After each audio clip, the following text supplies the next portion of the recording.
Hello, One Knowledge. My view of One Piece, chapter 1044, Warrior of Liberation. And it kind of seems like Luffy just turned himself into a god, which is interesting. Definitely interesting. Though it does make a certain level of sense. I mean, it's always seemed like Luffy's powers have followed more of a cartoon logic rather than anime logic. And, finding out that his Devil Fruit is actually named after an ancient, all-powerful god does make a certain level of sense here. What makes a lot less sense, though, is learning that the world government has been aware of this the entire time, and yet they have done nothing about it. They are so afraid of Luffy, they are willing to tick off Kaido and lose one of their best agents, and yet they have basically done nothing for the entirety of the series. You might argue, oh, well, they've put a huge bounty on Luffy's head, and they sent a bunch of soldiers after him. Well, yeah, they did, but that was because of Luffy's actions. He punched the Celestial Dragon in the face and burned down Eni's lobby. Taking that into consideration, I'd say that up to this point, the world government's basically been treating Luffy with kid gloves, so why? Why didn't they make their move sooner? And I do have a theory. I think that the world government, the Five Elders, made a deal with Shanks where he agreed to work with them in exchange for them basically treating Luffy like any other pirate out there in the world.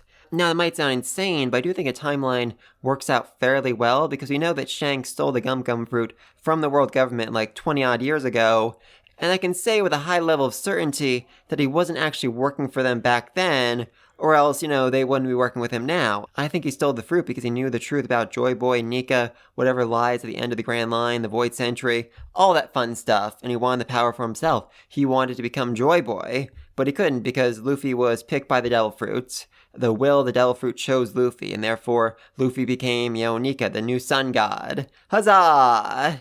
At which point, Shanks decided, okay, you know what, I need to go to the world government, I need to make a deal with them, basically saying, okay, I'll work for you, I will be your slave, just leave this kid alone, just treat him like you would any other pirates. And again, that might sound like an insane deal for the world government to make, considering how absolutely freaking terrified they are of Luffy awakening the true power of the Gum Gum Fruit, or the human fruit, but, I mean, let's not forget, Luffy's had this fruit for a good 20 years at this point. And despite a hellish level of training and multiple near-death experiences, Luffy hasn't actually woken it until this exact moment, until this fight against Kaido.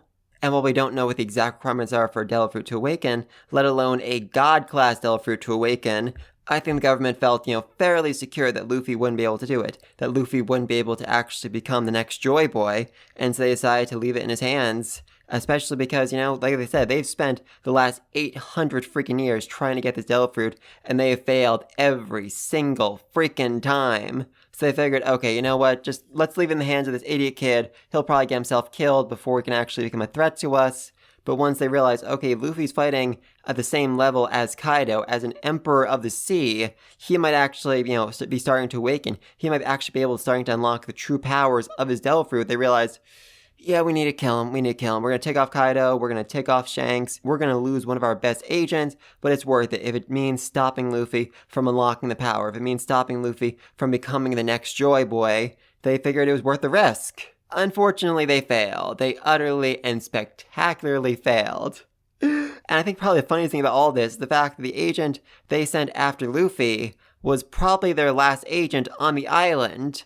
And since Kaido probably killed him, that means if Luffy actually wins this fight, when Luffy actually wins this fight, no one's going to be able to call the government and say, hey, so listen, Luffy survived, he beat Kaido, he awakened to the true power of Joy Boy, and he now has enough strength to overthrow the entire world government.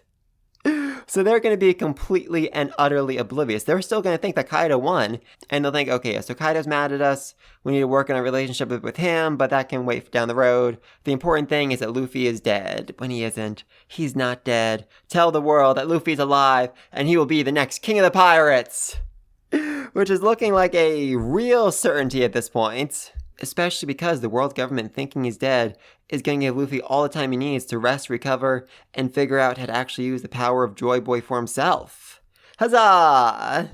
And there are some interesting powers, some really, really interesting powers. I mean, for one thing, he was on death's door before, and now he seems to have completely recovered in the span of just a few seconds.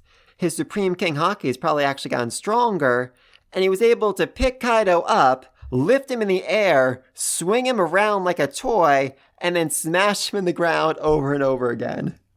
Which, yeah, I don't think Luffy could have done this before. I think he's definitely gotten a boost in his strength. And what's more, he was able to give himself giant cartoon muscles in the span of basically 2 seconds. He was able to basically use the power of third gear very, very quickly, almost instantly, rather than having to charge it up a bit. So, yeah, it feels like he's gotten stronger. It definitely feels like he's gotten stronger. And then just to top it all off, Luffy responded to Kaido's attack by lifting the ground, literally grabbing the ground, lifting it into the air, I'm guessing applying rubber properties to it, and allowing it to deflect Kaido's attack back at him. So yeah, while Luffy's Devil Fruit power is a Zoan, not a Panacea, it seems like he's still able to apply rubber properties to the rest of the world, and allowed him to basically turn the ground into rubber that could deflect Kaido's attack. That is interesting. Very, very interesting. But please, let me know down below. What do you think of Luffy's new form? His awakened Sun God Nika form. His Gear 5. I think that's all the gears the car has. So I don't think there's going to be a Gear 6, but I know. Reverse Gear? Oh, a very dark, reversed evil form for Luffy to take. That'd be interesting. That would certainly be interesting. What exactly can this form do, though, besides turning the ground into rubber and making him strong enough to swing around Kaido, like a toy? Oh, that was fun. That was a lot of fun to watch. What's just so gosh dang funny to Luffy about all of this, and what's going to happen now that he's fully awakened? Do you think the world government's going to immediately go after him? Are they going to attack him? Are they aware that he's even awakened? Or will they think he's dead? Why did they wait so long to go after him in the first place? Why did they wait all these years? Do you think it's because Shanks basically negotiated, bargained for his protection? Or do you think it's something else? Do they have another reason not to go after him? Were they afraid that targeting him would cause the Nika form to awaken more quickly? I'm not sure about that. I really don't know, but let me know down below. Be sure to like and subscribe so you don't miss my next video. And until then, peace!